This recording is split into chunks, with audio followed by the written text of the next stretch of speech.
Imagine a world where love is not sacred, but a snare. Where beauty is not celebrated, but condemned. Where women half of humanity are seen not as companions, but as cosmic agents of suffering. This isn't a dystopian novel. It's the worldview of Arthur Schopenhauer. Welcome back to The Will to Wisdom, where we explore timeless ideas with fearless depth. In today's episode, we dive into one of the most unsettling corners of Western philosophy, Schopenhauer's infamous essay on women. But we won't stop at the controversy. We'll peel back the metaphysics, the personal scars, and the cultural impact that shaped and shadowed his thought. Was this the logical conclusion of his philosophical pessimism, or a personal pain disguised as universal truth? Let's find out together. Schopenhauer's philosophical landscape. Arthur Schopenhauer was not just another name in the history of philosophy. He was a seismic shift, a rupture in the dominant narratives of optimism, reason, and progress that had defined the Enlightenment. Where others saw potential, he saw inevitable decline. Where others saw a universe governed by rational order, he saw blind chaos, driven by what he called the will. To understand Schopenhauer's darkest ideas, especially his inflammatory views on women, we must first dig deep into his philosophical soil. His outlook on life was not incidental to his misogyny. It was the root. Philosophical pessimism. At the heart of Schopenhauer's philosophy lies a concept of unrelenting pessimism.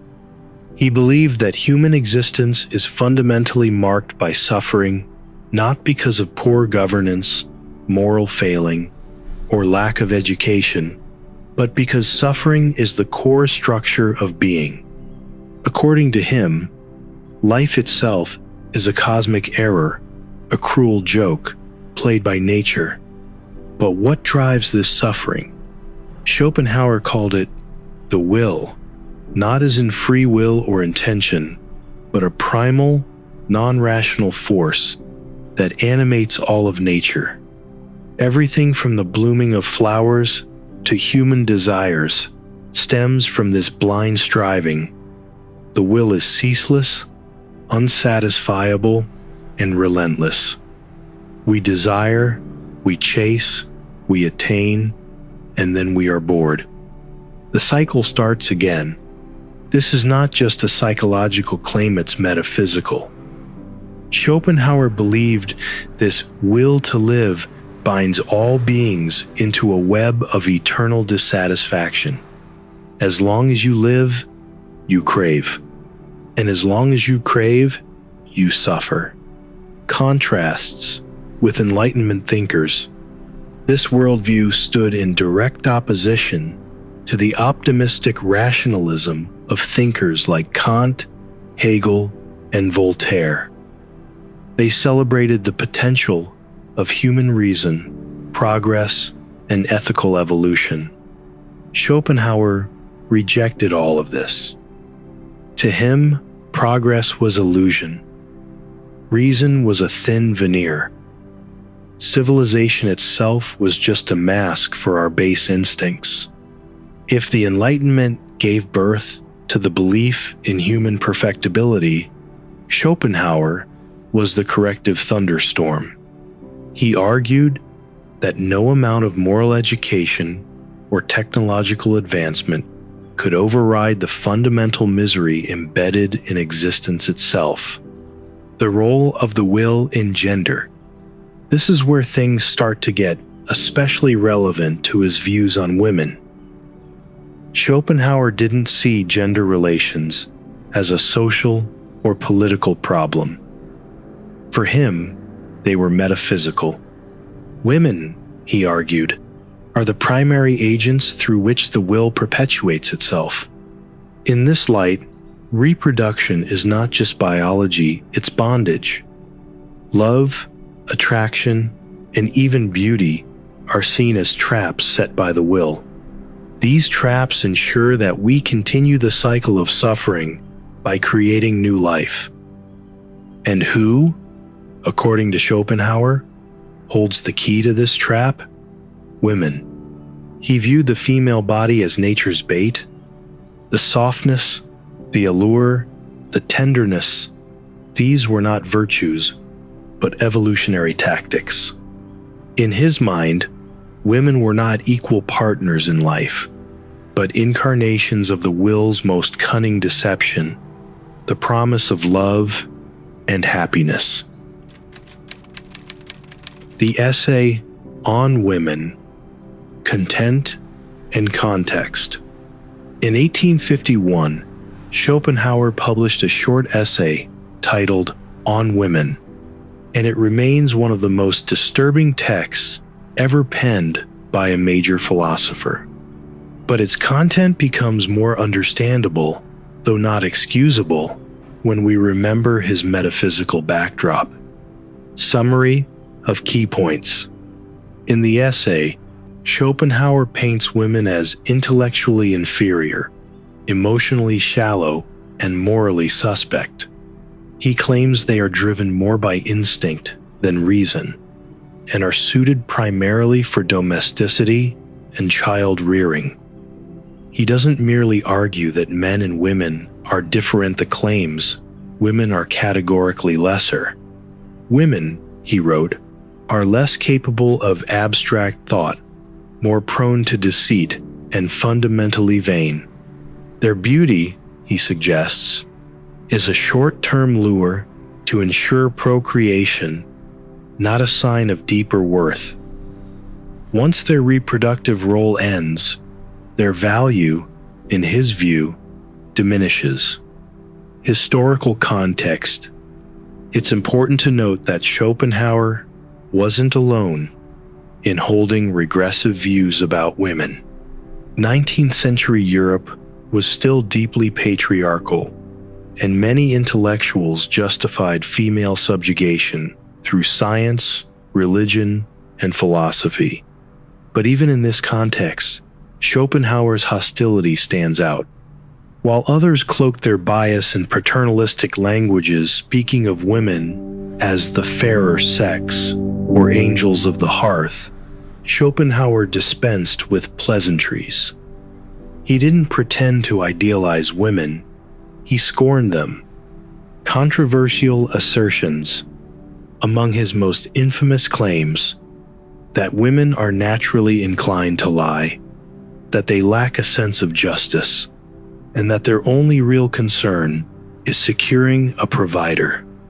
He even mocked marriage as a trap for men, a financial agreement where men are tricked into servitude by desire.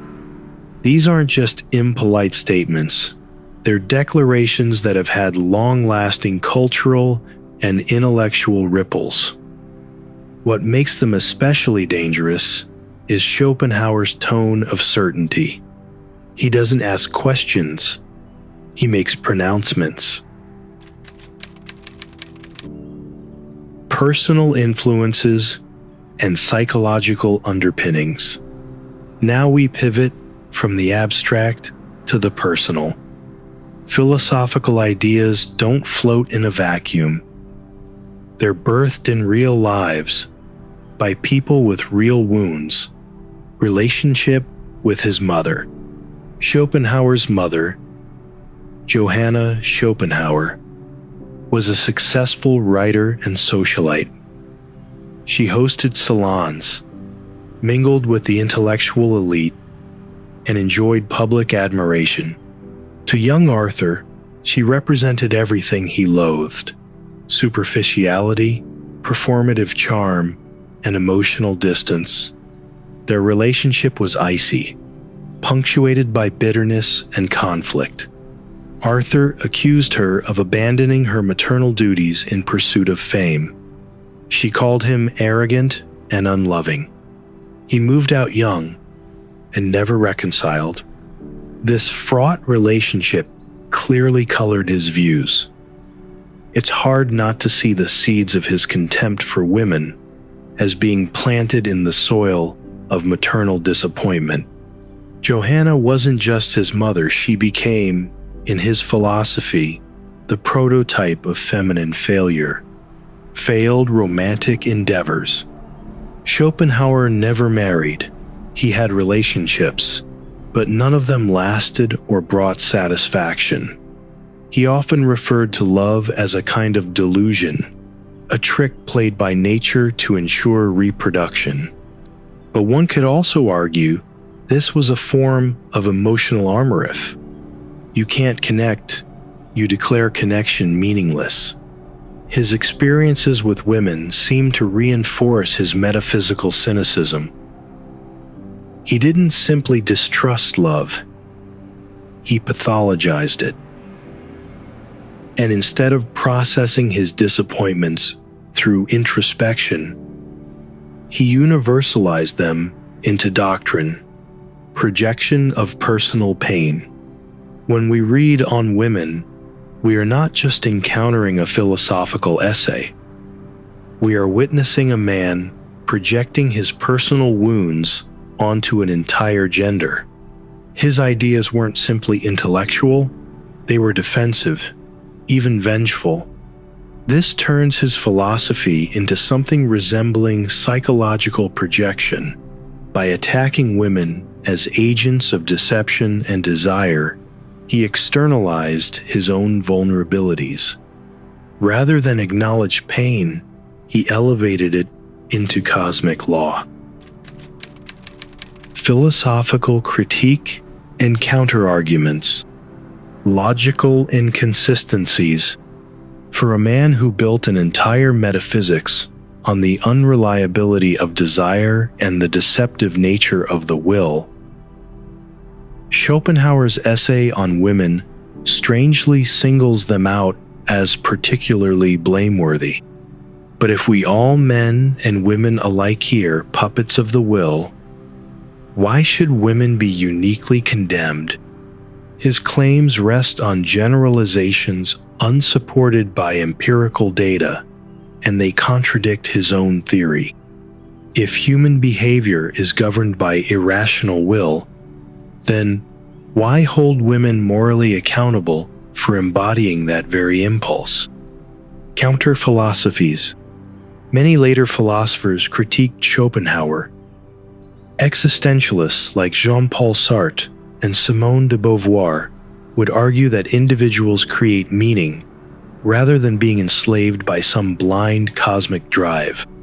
De Beauvoir, in particular, provided a scathing rebuttal. In The Second Sex, she dismantled the myth of feminine inferiority by showing how male-dominated culture projects its anxieties onto women. Simone de Beauvoir's rebuttal. De Beauvoir argued that woman is not born, but made. Where Schopenhauer saw biology as destiny, she saw oppression masquerading as nature. His essay wasn't a diagnosis of truth, but a confession of fear. Fear of desire, of vulnerability, of dependency. Her work challenges us to question not just the content of Schopenhauer's essay, but its emotional and psychological origin.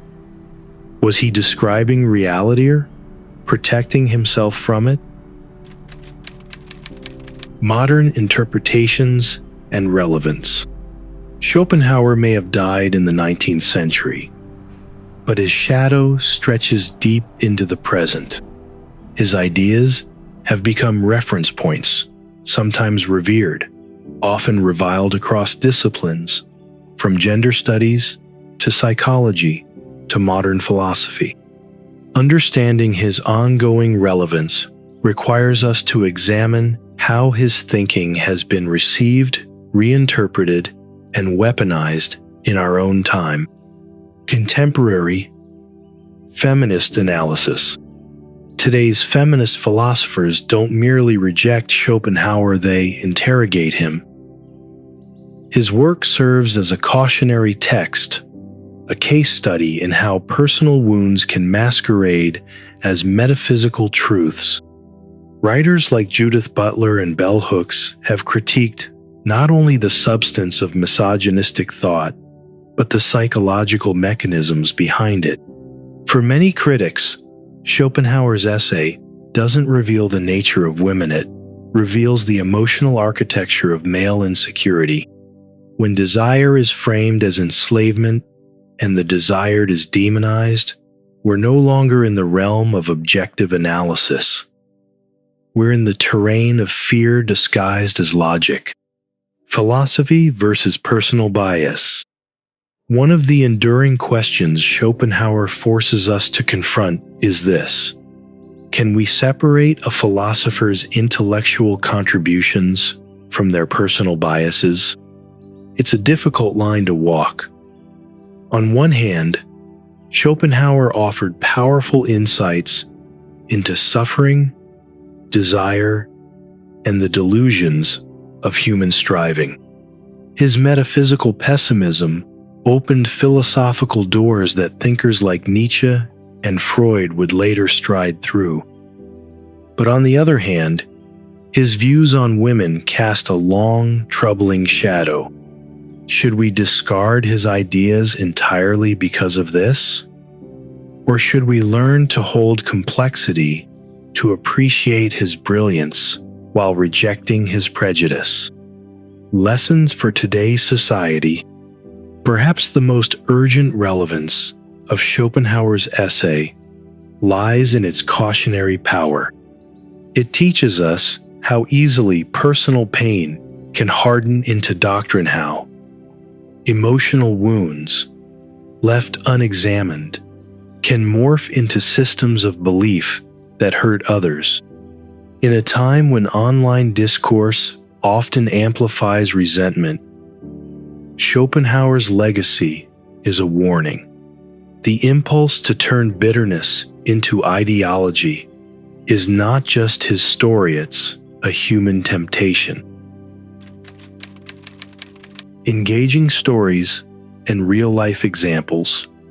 Philosophy is never just theoretical. It spills into real lives.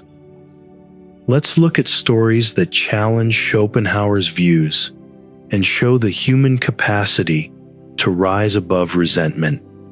Historical anecdotes. Women who defied the narrative. In the very century Schopenhauer wrote, women were proving him wrong. Mary Wollstonecraft, long before his essay, had already declared that women were rational beings deserving education and autonomy. Ada Lovelace laid the foundation for computer science, a field Schopenhauer would have thought too abstract for women. Florence Nightingale revolutionized medicine under extreme pressure, contradicting Schopenhauer's portrayal of women as emotionally fragile. Modern parallels. Today, women like Chimamanda Ngozi Adichie, Malala Yousafzai, and Jacinda Ardern defy the very notions Schopenhauer claimed were fixed by nature. In science, Jennifer Doudna helped unlock gene editing technology. In business, leaders like Indra Nooyi and Whitney Wolfe Herd reshape what leadership looks like. In arts and academia, female voices have become essential, not accessories to thought, but its drivers. Personal reflections.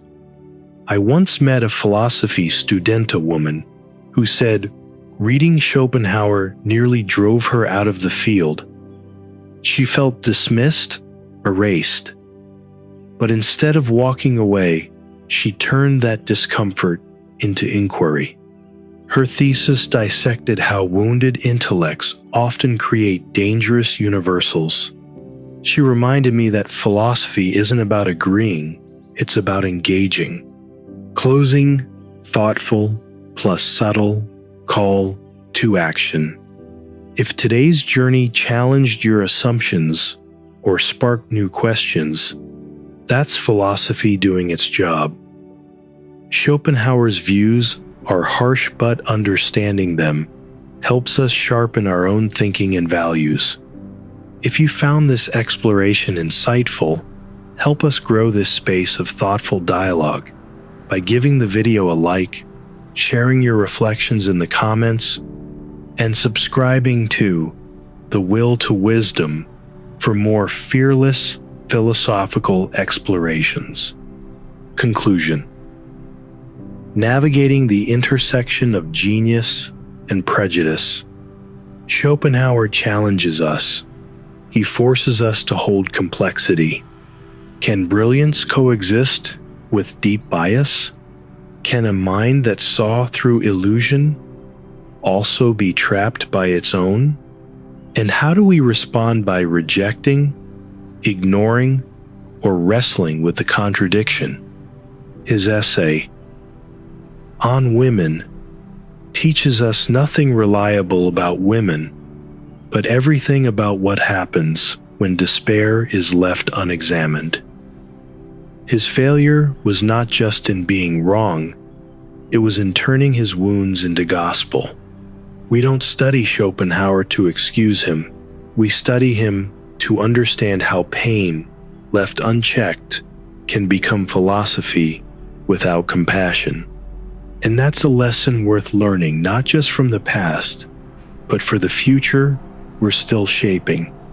Let us remember, clarity without love becomes cruelty, and philosophy without empathy becomes ideology. The responsibility of our time is to hold both truth and tenderness, because genius is not enough. Until next time, stay curious, stay questioning, and keep seeking wisdom.